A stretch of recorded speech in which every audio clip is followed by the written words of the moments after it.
Boa tarde, queridos alunos do portal. Queria agradecer imensamente a receptividade positiva do primeiro vídeo. Agradeço muito a vocês. E eu espero que nesse segundo vídeo a gente possa dar continuidade a esse trabalho. Então, nesse segundo vídeo eu vou fazer os comentários da segunda parte da prova do Enem 2009, mais especificamente a prova de linguagens, códigos e tecnologias, na parte voltada para a língua portuguesa. A primeira questão que eu selecionei foi a questão número 114. Ela é constituída de uma imagem e um texto abaixo. Então acompanhe aí comigo. Você sabia que as metrópoles são as grandes consumidoras dos produtos feitos com recursos naturais da Amazônia? Você pode diminuir os impactos à floresta adquirindo produtos com selos de certificação. Eles são encontrados em itens que vão desde lápis a embalagens de papelão até móveis, cosméticos e materiais de construção.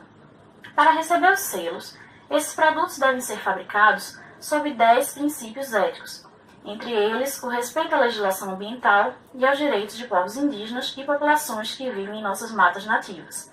É um texto da Vida Simples, edição 74, de 2008. Veja que ele alerta para que muitos produtos que existem nas grandes metrópoles, eles serem feitos com recursos tirados lá da Amazônia, e que muitas vezes tirar esses recursos naturais acaba destruindo o ambiente. Então, como é que a gente pode ajudar? Como é que a gente pode fazer a nossa parte? E ele alerta para a importância da gente observar esses selos de certificação para ver se aquela empresa ela respeita os princípios éticos que envolvem a questão de toda a legislação ambiental. Então, vê só, a pergunta diz o seguinte: o texto e a imagem tem por finalidade induzir o leitor a uma mudança de comportamento. Que mudança, a partir do ou da, que mudança seria essa? Como a gente viu no texto, é justamente eu passar a observar esse selo de certificação para garantir que os princípios sejam cumpridos, para ver se realmente eu estou ajudando na preservação do meio ambiente. Então a letra A diz o seguinte: a partir do consumo de produtos naturais provindos da Amazônia, não é só eu consumir. E esses produtos eles não vêm necessariamente da Amazônia, mas eles são feitos com recursos de lá. E não é o consumir que vai ocasionar uma mudança de comportamento, mas é o consumir de forma consciente. A letra B diz o seguinte: cuidado na hora de comprar produtos alimentícios. O texto não fala só sobre produtos alimentícios. Que cuidado seria esse? A letra B ela está incompleta. A letra C diz o seguinte: verificação da existência do selo de padronização de produtos industriais. Quer dizer, eu vou verificar se existe um selo que padronize, que torne tudo igual. Não é só isso, mas que selo é esse e o que é que ele cumpre? Então eu tenho que observar isso nesse selo. Não é só a existência de um selo. Então a letra C ela também tem incompleta. A letra D diz o seguinte: certificação de que o produto foi fabricado de acordo com os princípios éticos. Está aí a nossa resposta. Eu vou mudar o meu comportamento a partir do momento em que eu vou observar, vou me certificar se o produto realmente ele cumpriu os princípios éticos. É essa mudança de comportamento que vai ajudar na preservação do meio ambiente, portanto a letra D. Vamos checar agora a letra E. Verificação da garantia de tratamento dos recursos naturais utilizados em cada produto. Que tratamento foi esse? Ele não deixa claro. A letra D sim, diz que ele seguiu os princípios éticos. A letra D só diz que eu vou verificar se houve tratamento, mas não diz que tratamento é esse. Portanto, a letra D é a mais correta. Certo? Espero que vocês tenham compreendido. E a gente vai seguir agora com uma nova questão, que foi a questão de número 116, as questões de número 116 e 117, que elas são respaldadas em um texto, certo? Então, acompanhe aí comigo. O texto, intitulado Canção do Vento e da Minha Vida, é um texto de Manuel Bandeira, um poema de Manuel Bandeira. O poema diz o seguinte: o vento varria as folhas, o vento varria os frutos, o vento varria as flores, e a minha vida ficava cada vez mais cheia de frutos, de flores, de folhas. O vento varria os sonhos e varria as amizades, o vento varria as mulheres, e a minha vida ficava cada vez mais cheia de afetos e de mulheres. O vento varria os meses e varria os teus sorrisos. O vento varria tudo e a minha vida ficava cada vez mais cheia de tudo. Lindo, né? A questão 116 pergunta assim: predomina no texto a função da linguagem? Aí veja, é uma questão que ela é bem específica. Ela vai perguntar qual a função da linguagem que predomina no texto.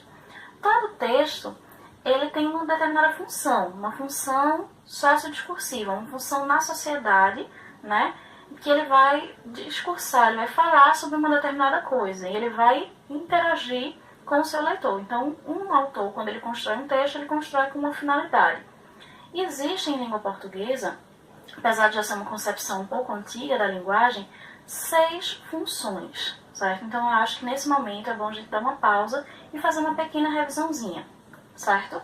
Eu acho que é mais importante agora nesse momento, para a gente poder compreender a questão, até porque é um tipo de questão que cai muito no Enem, identificar qual é a função de um texto, por isso eu acho que é relevante a gente fazer essa pequena pausa, depois a gente volta para a questão. Então, acompanha comigo aí essa imagem.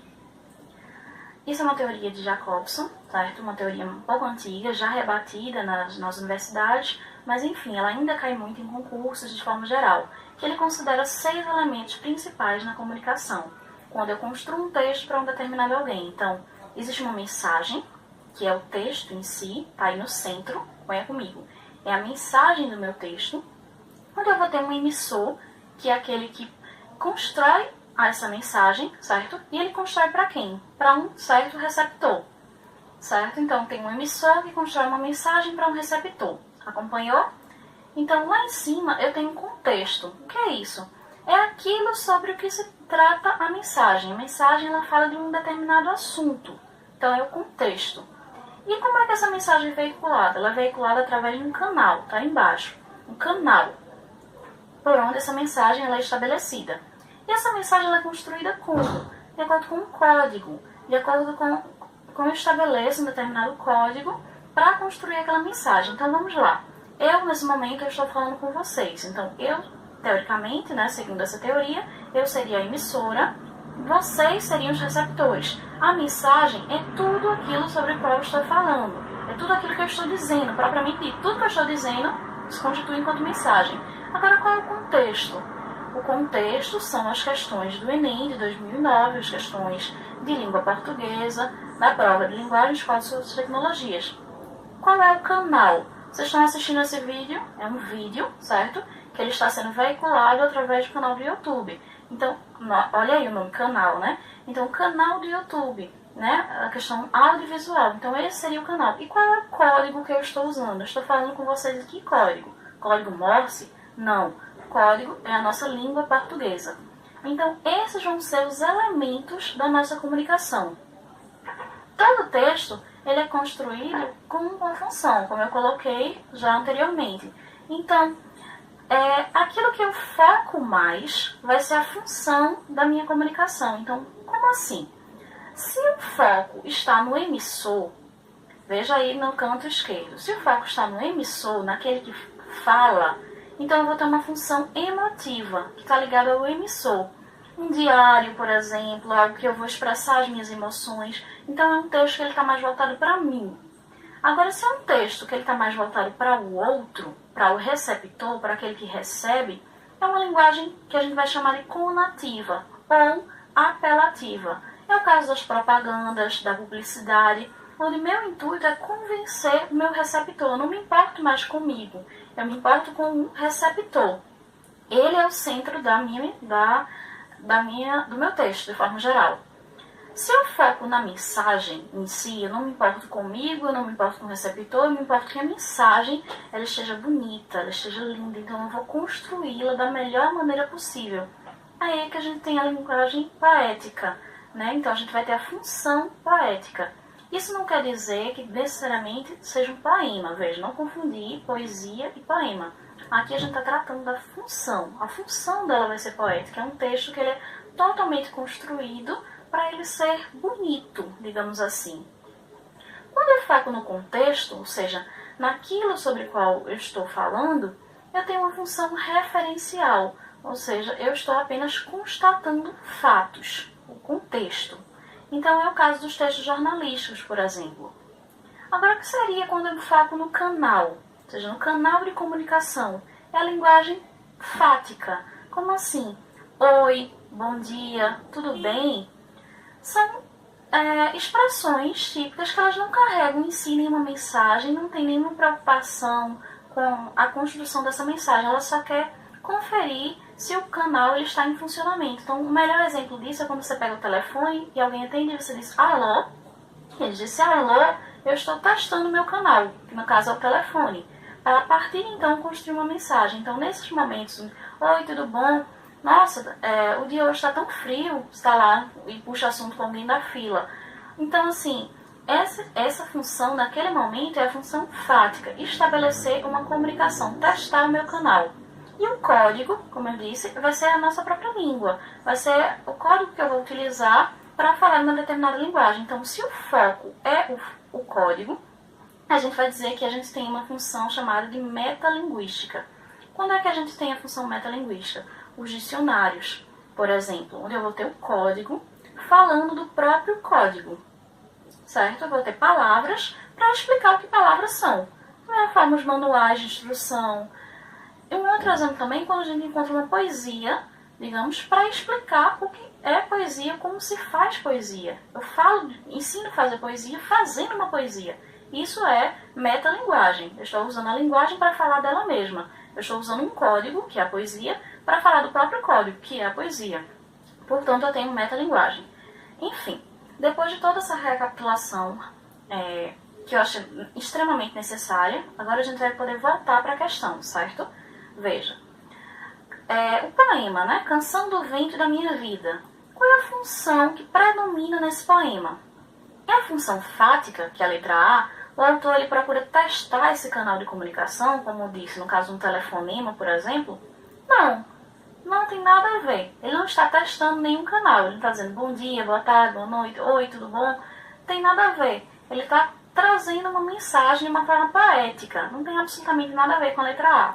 A letra B, metalinguística, porque é a explicação do significado das expressões. Como eu disse, o caso do dicionário, lembra? Ele está fazendo isso? Ele está explicando o significado das palavras no texto? Não.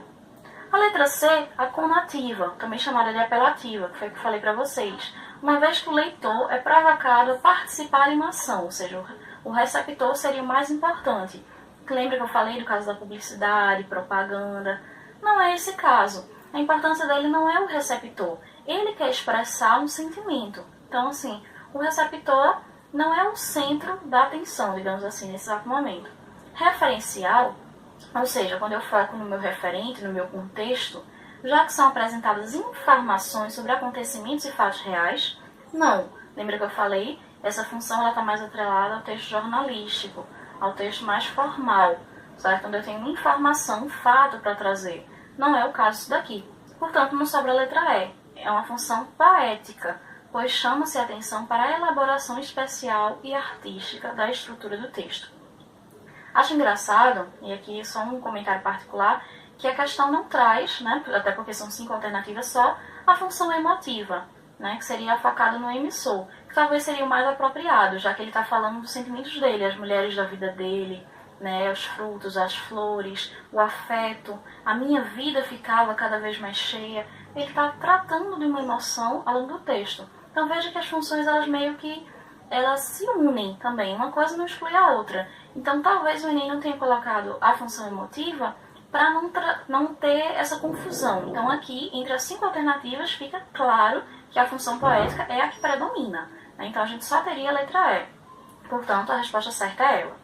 Então, dando continuidade, a questão 117 vai dizer o seguinte: na estruturação do texto, veja que é um texto poético, né? Como a gente já viu, uma função poética, então eu vou estruturar bem a minha mensagem. Né? Ele vai ser um texto bem trabalhado para construir uma mensagem. Destaca-se o quê? Letra A, a construção de oposições semânticas, ou seja, eu vou ter termos opostos semanticamente. Semântica é a questão do significado. Vou ter palavras que significam coisas opostas, calor, né? Quente e frio, né? Por um exemplo. Não, isso não aparece no texto. Então, a apresentação de ideias de forma objetiva, também não.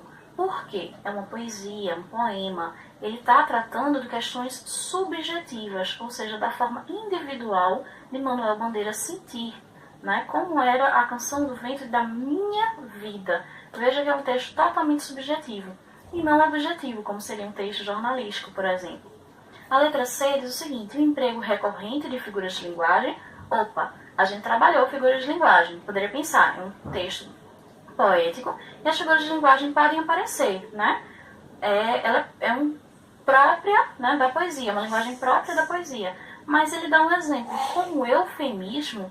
O eufemismo, só recordando vocês, é aquela figura de linguagem que vai tentar suavizar. Então, ao invés de chegar e dizer assim, fulano morreu, vou dizer, fulano partiu dessa para melhor, né? Eu vou tentar suavizar uma ideia, vou tentar falar de uma forma mais suave.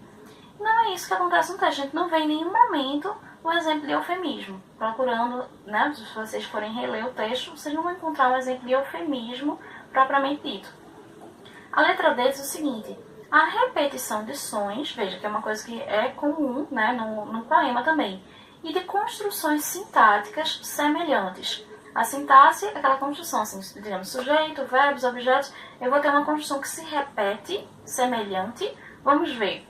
Semelhante, né? O vento varria as folhas. O vento varria os frutos. Veja, tem uma construção sintática bem semelhante. O sujeito, o vento, o verbo varria, e o meu objeto vai ser varria o quê? As folhas, depois os frutos, depois as flores. Só o meu objeto que vai mudar. Mas a construção sintática que eu tenho, ela é bem semelhante, porque se mantém o sujeito, se mantém o verbo. Ok, e onde é que tem a repetição de sons? Olha aí, vento varria, vê, certo? É até pela questão da sonoridade do próprio poema. Portanto, a resposta correta é a letra D. A letra E diz o seguinte: a inversão da ordem sintática das palavras. Não. A ordem direta em língua portuguesa é sujeito, verbo e seus complementos. Eu tenho sujeito, vento, o quê? Qual é o verbo? Varria. Qual é o complemento? As folhas. Ele está em ordem direta. Não, em alguns poemas, sim, vocês podem encontrar uma ordem completamente inversa, que o poema, às vezes, ele gosta muito de brincar com as palavras. Não é o caso desse poema. Ele está em ordem direta, bem clara. Então, a letra E não seria correta. Essa inversão da ordem sintática, que a gente chama de hipérbato, que é outra figura de linguagem, ela não acontece nesse poema especificamente. Portanto, a resposta correta é a letra D. Certo? Vamos passar agora para uma outra questão, que eu escolhi a questão número 119, que ela vai ter dois textos para uma única questão. Aquela questão que você vai ter que ler bastante para responder uma questão só. Né? Mas vamos lá, o Enem é isso. Então, acompanhe aí comigo. Tem o texto 1, de Napoleão de Almeida, tirado da Gramática Metódica da Língua Portuguesa. Veja, a gramática metódica, de métodos, certo? É uma gramática mais tradicional. Por isso que eu digo a importância de sempre ler as informações do texto, porque ele vai direcionar também a gente, ele vai dar algumas pistas. Vê só, o texto diz o seguinte: o professor deve ser um guia seguro, muito senhor de sua língua. Se outra for a orientação, vamos cair na língua brasileira, refúgio nefasto e confissão nojenta de ignorância do idioma pátrio, recurso vergonhoso de homens de cultura falsa e de falso patriotismo. Quando havemos de querer que respeitem a nossa nacionalidade, se somos o primeiro a descuidar daquilo que exprime e representa o idioma pátrio? Veja, como eu disse, é uma visão totalmente tradicional do que é língua, do que é gramática, onde ele vê o professor como um guia seguro, aquele que não erra, aquele que sabe, tem todo o conhecimento, é uma visão bem tradicional de ensino. E ele tem uma questão que a gente chama de um preciosismo da língua, como aquilo que não pode mudar, como aquilo imutável. Ele diz que, né, que quando a gente tenta mudar essa língua, a gente tem um falso patriotismo, que a gente não cuida da nossa língua, então aquela necessidade de cuidar da língua de uma forma exacerbada, que desconsidera a língua como uma entidade viva, que muda, que é reflexo de uma cultura. Então é uma visão de uma gramática bem tradicional. Já o segundo texto é um texto de Reis, da gramática de Perini, que diz assim: gramática descritiva do português, né, o nome do texto. Veja, aqui a gente já vai ter uma outra concepção de gramática descritiva, onde eu vou descrever os elementos da língua, como é que ela funciona, certo, na sociedade, é um outro tipo, um outro olhar para a gramática. Então diz assim: alguns leitores poderão achar que a linguagem desta gramática se afasta do padrão estrito usual nesse tipo de livro, ou seja, como geralmente os textos aparecem nas gramáticas. Assim, o autor escreve tenho que reformular e não tem de reformular, como a gramática padrão aconselharia. Pode-se colocar dois constituintes e não podem-se colocar dois constituintes, e assim por diante. Ou seja, ele vai tratar como as pessoas realmente falam. Isso foi feito de caso pensado, com a preocupação de aproximar a linguagem da gramática do padrão atual brasileiro presente nos textos técnicos e jornalísticos de nossa época. Ou seja, veja, textos técnicos e jornalísticos. Ele vai pegar exemplos bem formais, né? Aquelas pessoas que a gente consideraria que falam português correto, né? E vai mostrar como a linguagem se modificou, né? Como é que essas pessoas falam, como é o padrão, né, da língua brasileira hoje, e não aquele engessado que a gramática falaria antigamente. Então ele vai descrever como está o português brasileiro atual, como é esse novo padrão, certo? Considerando que a língua ela muda, como eu disse. Então, confrontando-se as opiniões defendidas nos dois textos, eu quero que vocês prestem muita atenção no enunciado, que também é uma fonte, né, na hora da gente resolver as questões. Ele diz assim, confrontando. Ou seja, se há um confronto, é porque são ideias, né, diferentes, o texto 1 e o texto 2, como a gente já viu. Então, conclui-se que, letra A, ambos os textos tratam da questão do uso da língua com o objetivo de criticar a linguagem do brasileiro. Veja, se ambos os textos tratassem de forma igual, não haveria um confronto, já começa por aí. Mas dizer que os dois criticam a linguagem do brasileiro, o texto 1 sim. Né? Ele fala que chama de falso patriotismo, quando as pessoas se afastam da gramática tradicional. Mas o texto 2 ele já concebe essas mudanças, então a letra A está equivocada. A letra B diz o seguinte, os dois textos, de novo, né? Tratando os dois como se fossem farinha no mesmo saco, defendem a ideia de que o estudo da gramática deve ter o objetivo de ensinar as regras prescritivas da língua, ou seja, que eu prescrevo como norma, né? Que nem o médico, ele está lá e anota, ele faz uma prescrição de remédio para você. A gramática seria isso, né? O texto 2 ele não faz isso, como a gente viu, então a letra B também está equivocada. A letra C diz o seguinte, a questão do português falado no Brasil é abordada nos dois textos, que procuram, tudo bem, os dois falam, né, abordam como o português é falado no Brasil hoje, que procuram justificar como é correto e aceitável o uso coloquial do idioma. O texto 1 ele abomina isso, né, eles querem, essas pessoas que fazem isso, elas não têm nem cultura, né, eles chamam uma cultura falsa, um texto totalmente preconceituoso, então a letra C ela também está equivocada. A letra D diz o seguinte, o primeiro texto enaltece o padrão estrito da língua, verdade, ao passo que o segundo defende que a linguagem jornalística deve criar suas próprias regras gramaticais. Cuidado, essa questão tem uma caixa de banana. Realmente, o primeiro texto ele enaltece, o segundo defende que a linguagem jornalística deve criar, ela não deve criar as regras gramaticais, não são os jornais agora que vão criar, inventar, tirar assim do nada. Vamos nos reunir e agora, pense lá, Fátima Bernardes, não, ela não está mais no jornal, mas o William Bonner está lá discutindo, Evaristo Costa, né? Pronto, acertei. Evaristo Costa lá, ditando, gente, vamos inventar agora como é que vai ser a linguagem do Brasil. Não, não é isso, né? Não é que ele vai criar, mas é porque essas pessoas, elas são um reflexo de como o padrão hoje ele está. Que se a gente for ver lá na gramática, casos como, por exemplo, da Mesóclise, né, da dar-te-ei, como a gramática previa, né, isso não acontece mais. Então, observando essas pessoas, né, observando professores, em palestras, jornalistas, a gente vai ver como é que hoje a gente concebe esse padrão, também chamado de norma culta, né, que é um termo um pouco preconceituoso, mas enfim, é o que a gente tem hoje. Norma culta da língua. Então, não só eles vão criar, mas a partir dessa observação, a gente vai poder fazer essas reflexões. Então, a letra E diz o seguinte, o primeiro texto prega a rigidez gramatical no uso da língua, certo? Ele prega que a gramática ela deve seguir as regras, de forma rígida.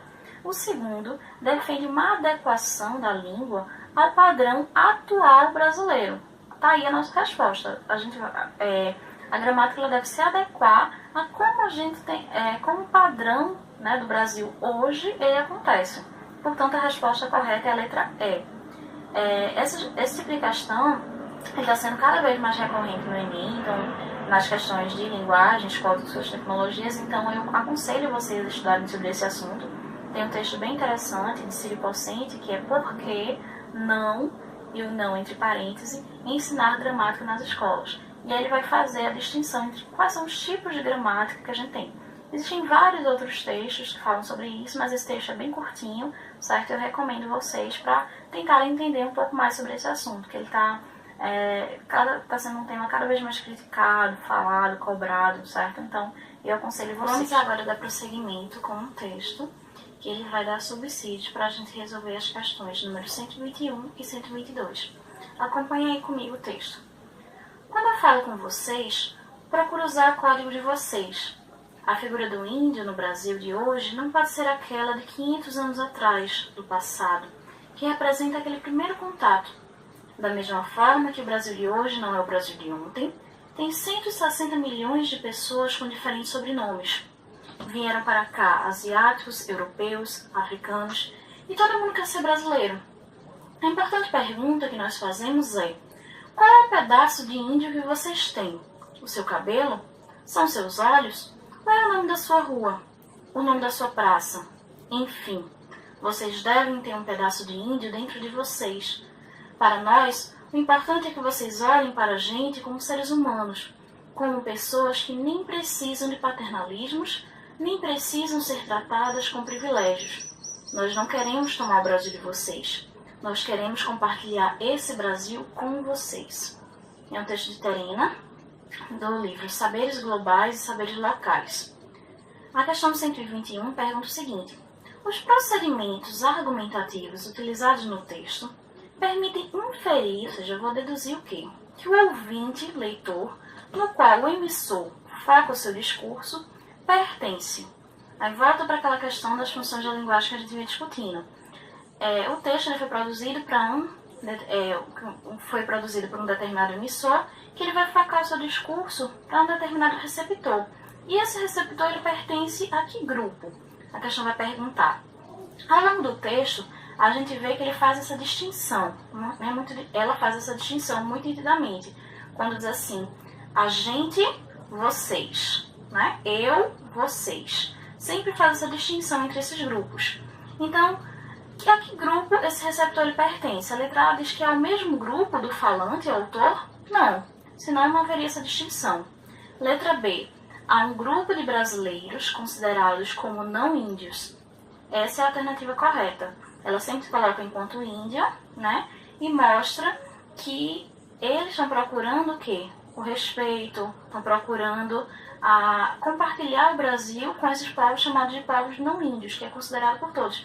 Veja que eles são considerados. Apesar de como ela coloca no texto, todos nós temos a nossa parte, né? Seja o cabelo, os olhos, o nome da rua, a praça. A cultura indígena ela nos cerca. Mas são brasileiros, um grupo de brasileiros seleto que é considerado como não índio, que tem mais prestígio dentro da nossa sociedade nos dias de hoje. Portanto, essa resposta seria a correta.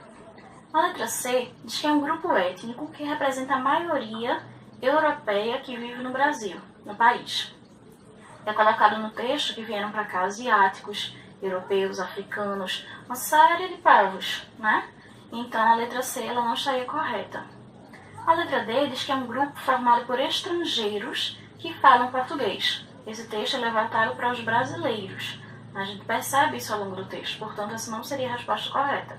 Da mesma forma, a letra E, que diz que é um grupo sociocultural formado por brasileiros naturalizados, ou seja, não são de fato brasileiros, mas pessoas que vieram para cá e imigrantes. Também não é sobre isso que o texto fala. Ela se refere ao Brasil, ao povo do Brasil, e mostra que ela quer dividir, que o povo indígena quer dividir, né, compartilhar esse Brasil, né, de forma que todos possam conviver harmoniamente. Portanto, a resposta é a letra B. É voltada para um grupo de brasileiros que são considerados como não índios. A questão 122, ainda sobre esse texto, vai dizer assim: na situação de comunicação da qual o texto foi retirado, a norma padrão da língua portuguesa é empregada com a finalidade de Veja que no começo do texto ele fala assim: quando eu falo com vocês, procuro usar o código de vocês. A gente já discutiu a questão do código. O código enquanto a língua, um sistema que ele é compartilhado. Então, para existir uma comunicação, é um dos 6 elementos da comunicação que a gente viu.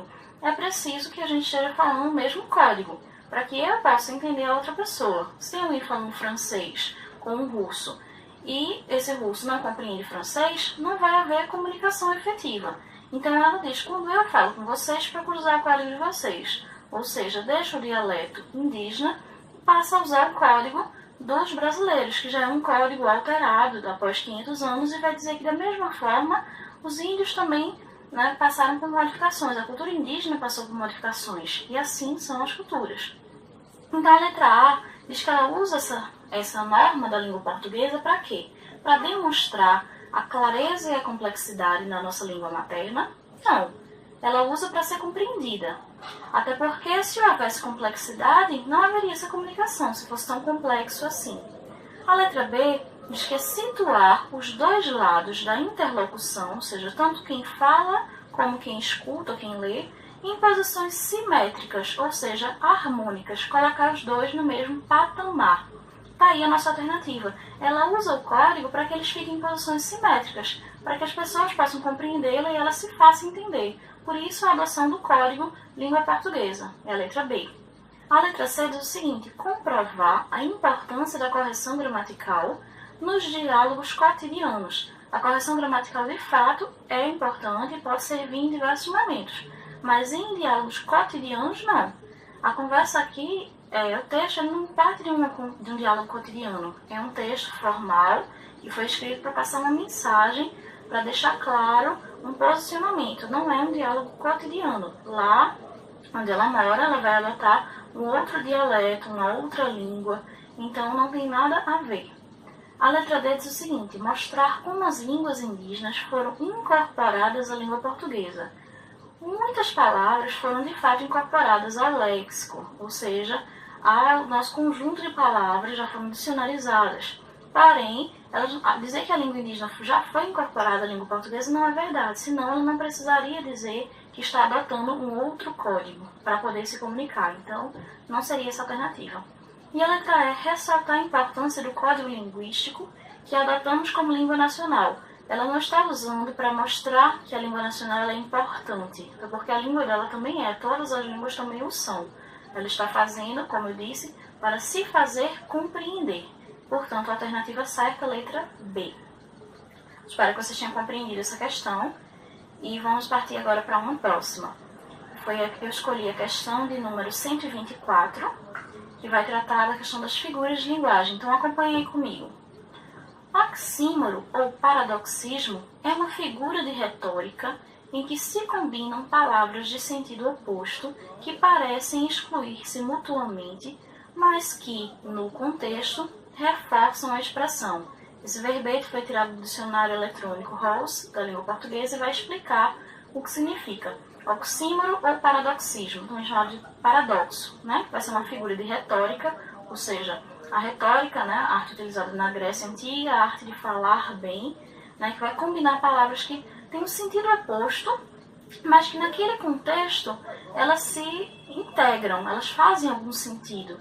Isso vai ser típico da linguagem literária, né, essa arte de manejar as palavras, de ter esse cuidado com as palavras. Então, a questão vai dizer o seguinte: considerando a definição apresentada, o fragmento poético da obra Cantares, de Hilda Hilst, publicado em 2004, em que pode ser encontrada a referida figura de retórica, ela vai querer o exemplo onde a gente possa encontrar esse paradoxo. A letra A diz o seguinte: dos dois, contemplo, rigor e fixidez, passado e sentimento me contemplam. Na página 91. Essa alternativa ela não pode ser correta, porque a gente não tem duas palavras que sejam completamente opostas. Rigor, no sentido de duro e aquilo que não é maleável, não é oposto de fixidez, aquilo que é fixo.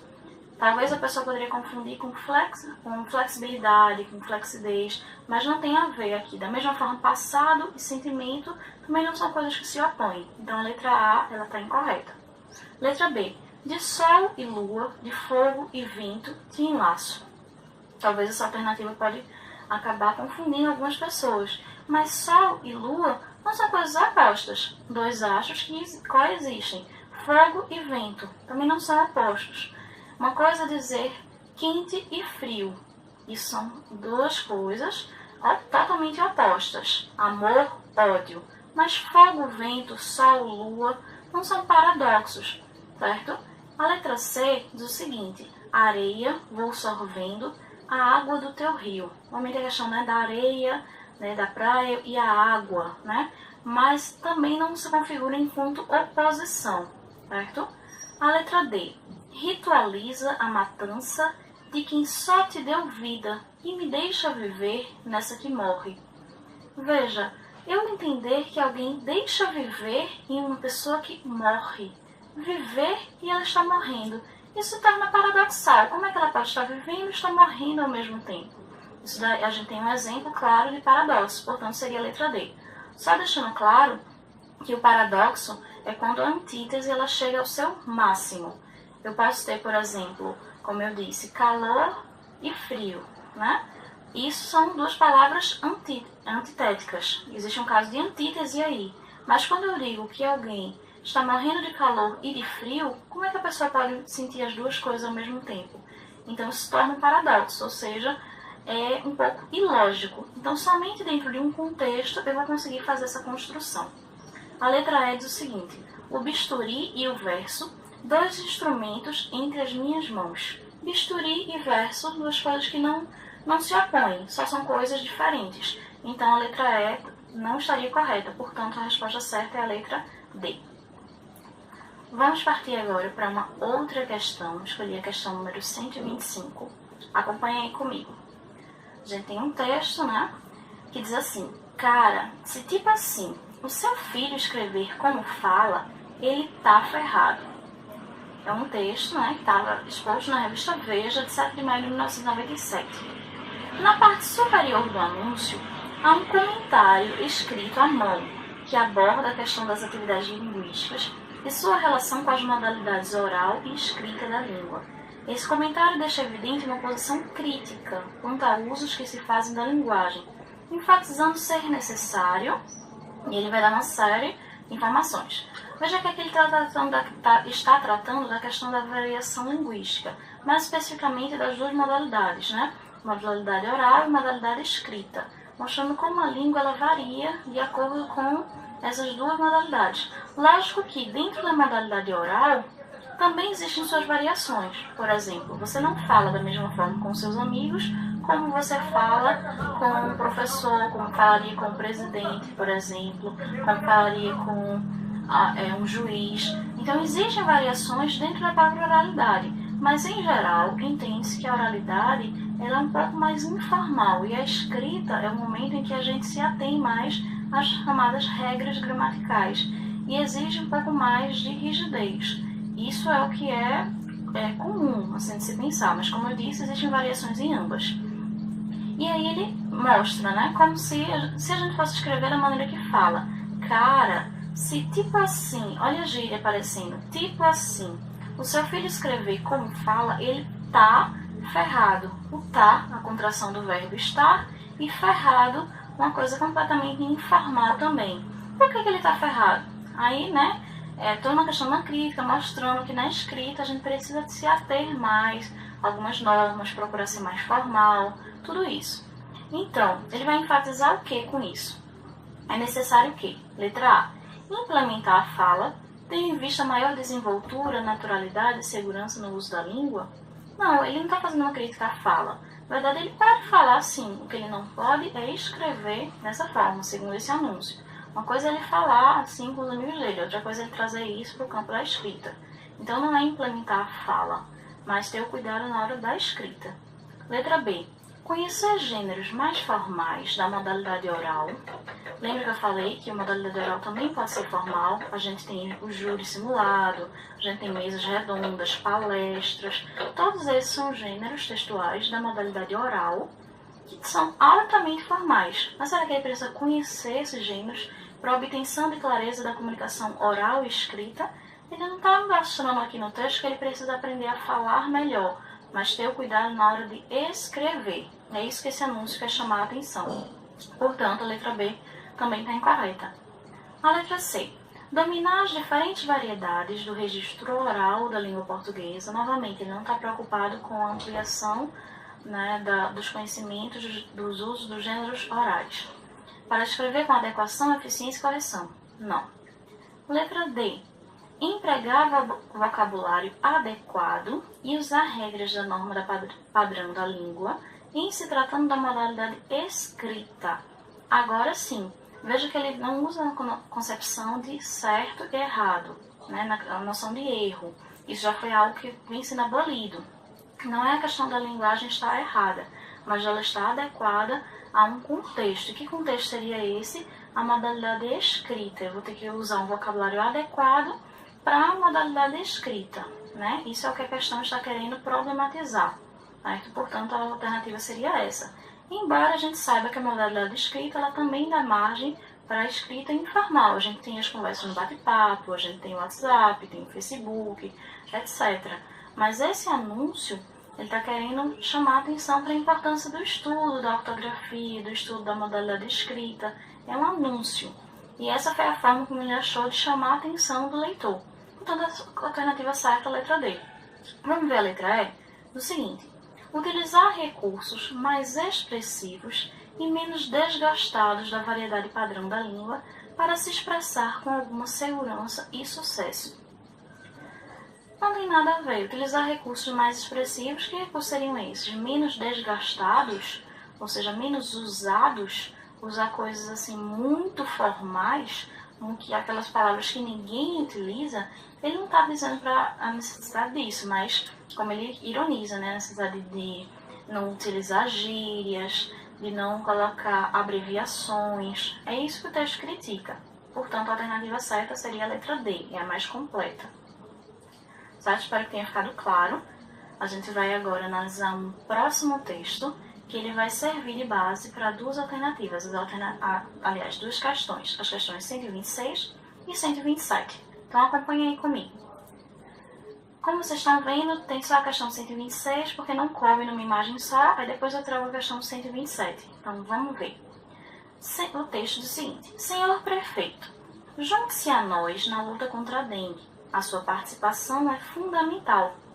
A dengue é um dos grandes desafios que enfrentamos na área de saúde no Brasil, mas, felizmente, é possível controlá-la.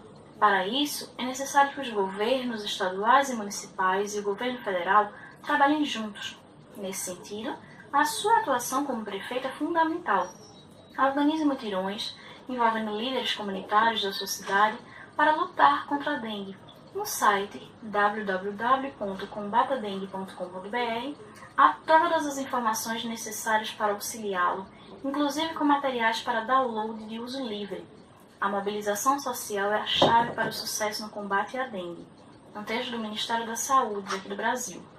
Questão 126 vai perguntar o seguinte: o texto exemplifica um gênero textual híbrido entre carta e publicidade oficial. O que seria isso? Os gêneros eles são formas fixas e eles têm um propósito comunicativo.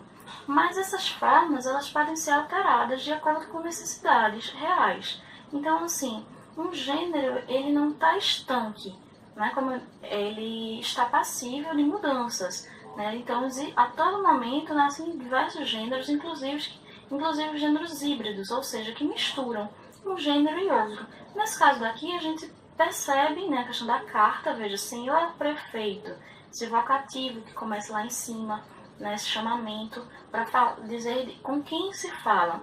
E traz também a questão da publicidade oficial, tratando sobre a questão da dengue. Em seu conteúdo, é possível perceber aspectos relacionados a gêneros digitais. Né? A gente vê a questão do link aparecendo ali, palavras como download. Né? Então veja que ele está voltado também para atento à questão dos gêneros digitais. Né? Ele aponta para informações que eu vou precisar buscar na internet. Considerando-se a função social das informações geradas nos sistemas de comunicação e informação presentes no texto, infere-se que, letra A, A utilização do termo download indica restrição de leitura de informações a respeito do combate à dengue? Não. Essa questão está completamente equivocada. Na verdade, quando ele utiliza o termo download, ele não está restringindo, ele está ampliando as informações. Agora eu vou poder acessar um site, fazer download e ter acesso a outras informações, eu vou além. Então ele não está restringindo a leitura de informações. Pelo contrário, ele está ampliando. A letra B diz o seguinte: a diversidade dos sistemas de comunicação empregados e mencionados reduz a possibilidade de acesso às informações a respeito do combate à dengue. Como assim? Reduz a possibilidade de acesso às informações? Pelo contrário, a diversidade desses sistemas de comunicação, ou seja, agora tem o impresso e o digital, ele não reduz, ele amplia a possibilidade de acesso às informações. Agora eu tenho um acesso muito maior, eu posso fazer download e ter outras informações para auxiliar no combate à dengue. Então, ele amplia esse acesso. A letra C. A utilização do material disponibilizado para download no site www.combatadengue.com.br restringe-se ao receptor da publicidade. No caso, o receptor aqui é quem? O senhor prefeito. Lembra, emissor receptor, pessoa que está recebendo a mensagem. Restringe-se a ele, mas ele diz ali, inclusive com materiais para download de uso livre. Ou seja, está no site, está na internet, está acessível para toda a população. Então, ele não se restringe a esse receptor. A informação está errada. Até porque, se é um material informativo, se ele quer combater a dengue, ele não vai ser um material exclusivo, vai ser um material disponibilizado para toda a população. Esse é o objetivo. Então, está errado. A letra D diz o seguinte: a necessidade de atingir públicos distintos se revela por meio da estratégia de disponibilização de informações empregada pelo emissor. Agora sim, a gente tem a necessidade de atingir um público cada vez maior, distinto, ou seja, heterogêneo, onde cada pessoa vai poder acessar, está disponível, está lá na rede, e as pessoas podem ter um acesso mais amplo. Então, portanto, a resposta certa é a letra D. Por isso ele faz esse hibridismo entre os textos, ele coloca não só informações ali no impresso, mas ele coloca ali para que o jovem antenado na internet possa ter esse acesso também, mostrar para os pais, para os avós, e assim a gente fazendo toda essa rede. A letra E diz o seguinte: a utilização desse gênero textual compreende no próprio texto o detalhamento de informações a respeito de formas de combate à dengue. Não diz como vai combater, diz que deve se organizar mutirões, lutar, mas ele diz que o site vai ter mais informações para auxiliar. Então, no site a gente vai poder ter esse detalhamento, não nesse panfleto, não nessa publicidade. Então, a letra certa é a letra D. E agora, como eu prometi para vocês, a gente vai para a questão 127, que é desse mesmo texto. Então, acompanhe aí comigo. Questão 127 pergunta o seguinte: diante dos recursos argumentativos utilizados, depreende-se que o texto apresentado, letra A, se dirige aos líderes comunitários para tomar iniciativa ao combate à dengue. Não, está lá explícito. Senhor prefeito, junte-se a nós. Ele não está se dirigindo aos líderes comunitários. Ele fala, sim, da importância de organizar mutirões envolvendo líderes comunitários da sua cidade, da cidade do prefeito, mas não se dirige a esses líderes. O texto em si não se dirige a eles. Portanto, a letra A está errada. Letra B. Conclama toda a população a participar das estratégias de combate ao mosquito da dengue. Não, novamente é um texto voltado para o prefeito, mas ele fala da importância de organizar mutirões com a população, de lutar contra a dengue, mas ele não está sendo voltado para a população. A quem esse texto se dirige? A questão do receptor, não se dirige a ele. Letra C. Se dirige aos prefeitos, conclamando-os a organizar iniciativas de combate à dengue. Essa é a nossa alternativa. Veja, é preciso ter um pouco de cuidado aqui. Quando ele coloca senhor prefeito, ele está colocando no singular, mas esse texto ele vai ser encaminhado a prefeitos diferentes, e cada um vai receber com o seu título, senhor prefeito. Quando eles organizam mutirões envolvendo líderes comunitários da sua cidade, já cada prefeito com a sua cidade realizando essas ações. É um texto voltado para os prefeitos de forma geral, para eles se organizarem e tomarem iniciativas de combate à dengue, portanto a letra C. Letra D. tem como objetivo ensinar os procedimentos técnicos necessários para o combate ao mosquito da dengue? Não, ele não ensina procedimentos técnicos. Ele diz que ele dá os detalhes de forma geral e diz que para mais informações ele deve acessar esse link para ter informações necessárias para auxiliar nesse combate. Portanto, esses procedimentos não aparecem nesse texto. Alternativa errada. Letra E diz o seguinte: apela ao governo federal para que dê apoio aos governos estaduais e municipais no combate ao mosquito da dengue. Não. Novamente é um texto voltado para o prefeito. Ele fala sim da importância dos governos, mas diz o quê? É necessário que os governos estaduais e municipais e o governo federal trabalhem juntos. Não diz que o governo federal tem que dar apoio aos outros governos. Pelo contrário, eles têm que trabalhar juntos. E ele não apela diretamente a esses governos, mas ele fala com o prefeito da importância do trabalho desses governos. Mas ele não fala diretamente e não apela a esses governos. Portanto, a letra E está errada e a alternativa certa para essa questão é a letra C. Espero que vocês tenham compreendido. Dando continuidade, a gente vai analisar agora a questão de número 128, que é baseada num conto de Osman Lins. Acompanhem comigo. O nome do conto é A Partida. Acordei pela madrugada, a princípio com tranquilidade, e logo com obstinação. Quis novamente dormir. Inútil, o sono esgotara-se. Com precaução, acendi um fósforo. Passava das 3. Restava-me, portanto, menos de 2 horas, pois o trem chegaria às 5. Veio-me então o desejo de não passar mais nem uma hora naquela casa. Partir, sem dizer nada, deixar quanto antes minhas cadeias de disciplina e de amor. Com receio de fazer barulho, dirigi-me à cozinha, lavei o rosto, os dentes, penteei-me e, voltando ao meu quarto, vesti-me. Calcei os sapatos, sentei-me um instante à beira da cama. Minha avó continuava dormindo. Deveria fugir ou falar com ela? Ora, algumas palavras, que me custava acordá-la, dizer-lhe adeus. No texto, o personagem narrador, na iminência da partida, ou seja, no momento da partida, descreve a sua hesitação em separar-se da avó. Ele não sabia ao certo se ele queria ou não aquilo, ele estava confuso. Esse sentimento contraditório fica claramente expresso no trecho. Veja que o momento que ele pensa na avó é só lá para o final, lá para a linha 13, que ele fala: minha avó continuava dormindo. Né? Só nesse momento que a avó aparece no texto enquanto personagem. Vamos lá. Letra A. A princípio, com tranquilidade, logo com obstinação, quis novamente dormir. Na linha 1 a 3. Não, ele só está falando um fato. A princípio, quando ele acordou, ele tentou voltar a dormir de forma tranquila e depois ele ficou determinado. Realmente ele queria voltar a dormir. Letra B. Restava-me, portanto, menos de 2 horas, pois o trem chegaria às 5.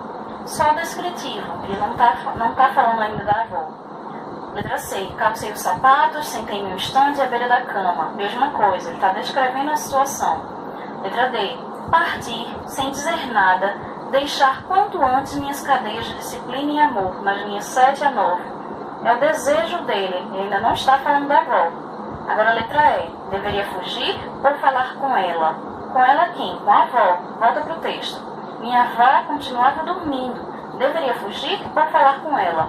Ora, algumas palavras e as reticências, deixando no ar esse desejo, essa hesitação. Portanto, a letra E. Ele ficou confuso. Ele não sabia se ele deveria fugir, se deveria falar com ela primeiro. E aí ele acabou decidindo por, o que é que mal tem, né? Algumas palavrinhas só, o que é que me custava acordá-la? Ele diz. Ou seja, aí mostra que ele estava um pouco confuso nesse momento da partida. Portanto, a letra E. A nossa próxima questão é a questão número 129. Acompanhem comigo.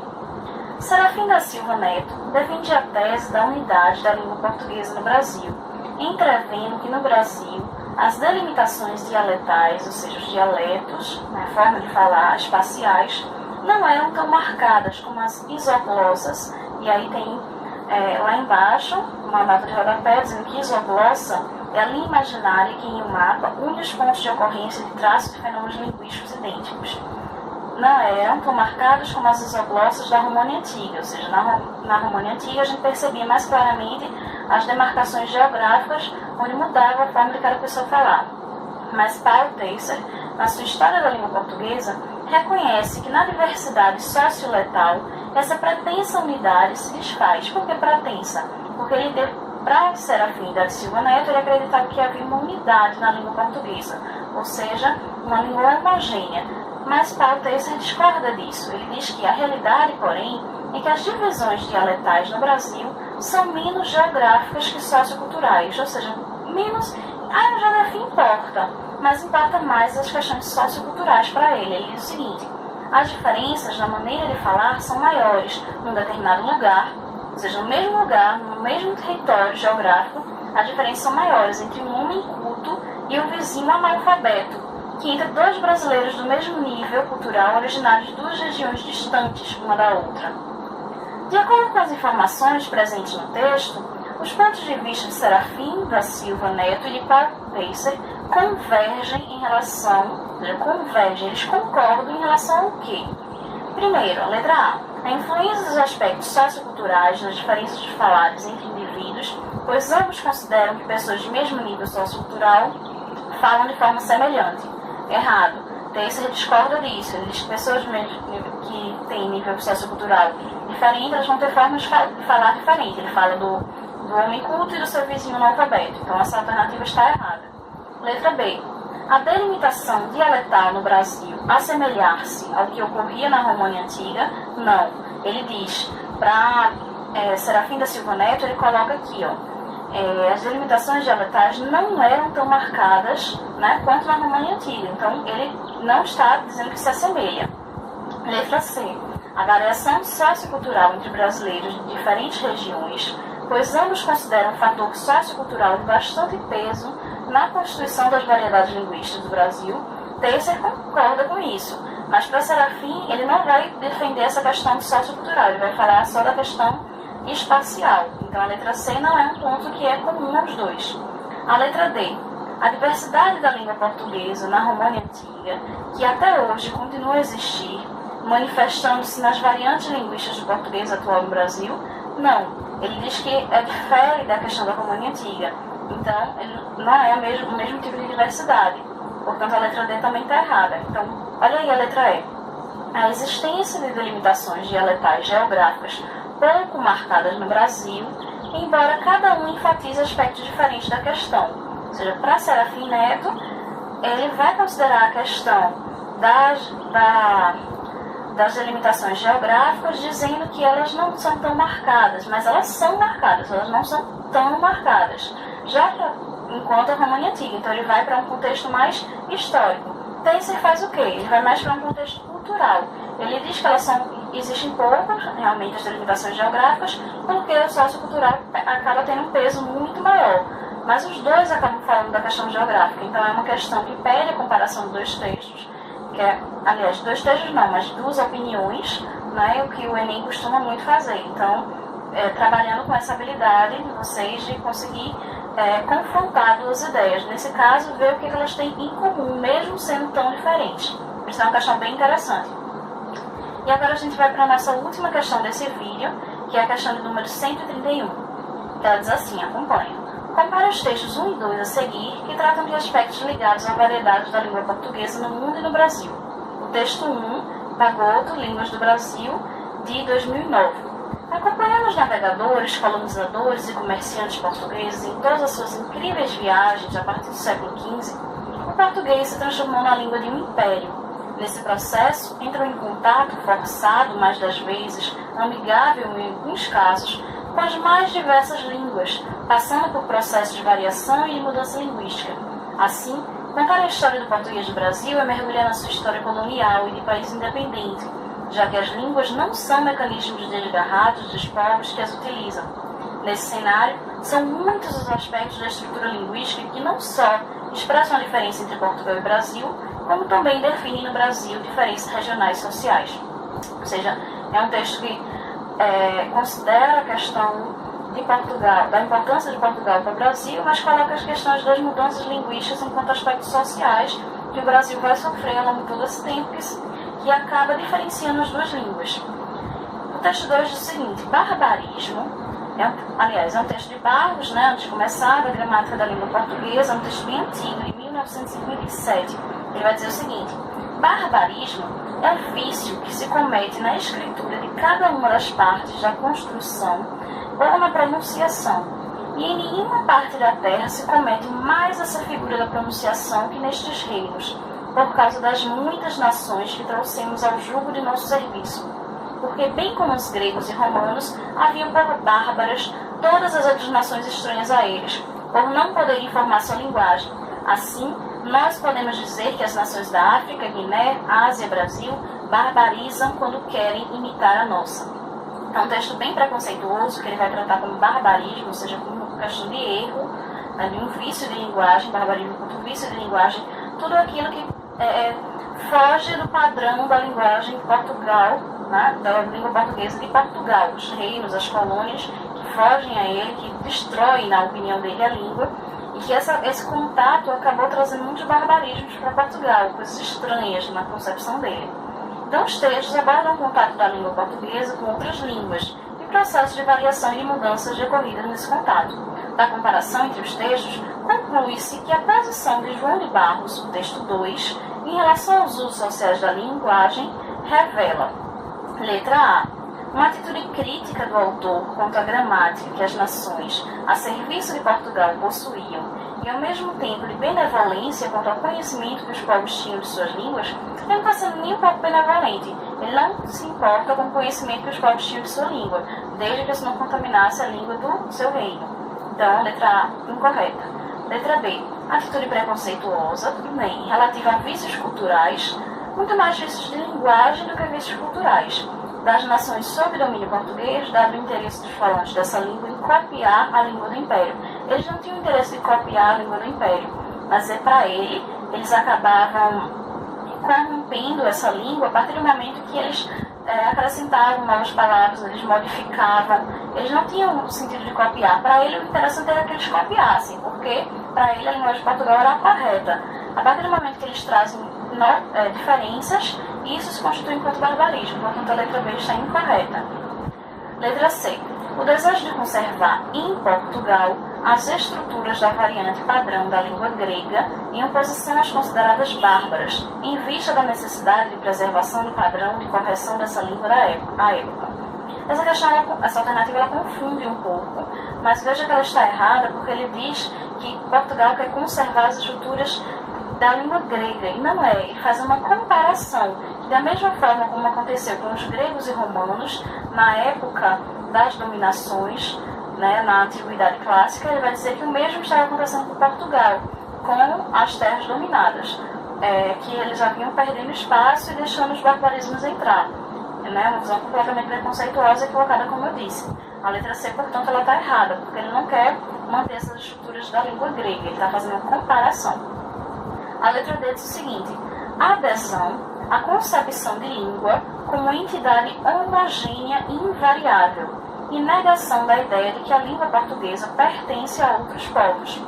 Veja, quando ele adere, ou seja, ele concorda com uma ideia de quê? De que a língua ela é homogênea, e que ela não muda, ela não é uma língua heterogênea, ela deve ser a mesma e, portanto, invariável, não importa os contatos linguísticos, culturais com outros povos, ela deve se manter invariável. Ele nega a ideia de que a língua portuguesa ela também pertence a outros povos. A partir do momento em que esses povos entram em contato, a partir do momento que há relações culturais entre esses povos. Ele nega tudo isso, portanto a letra D está correta.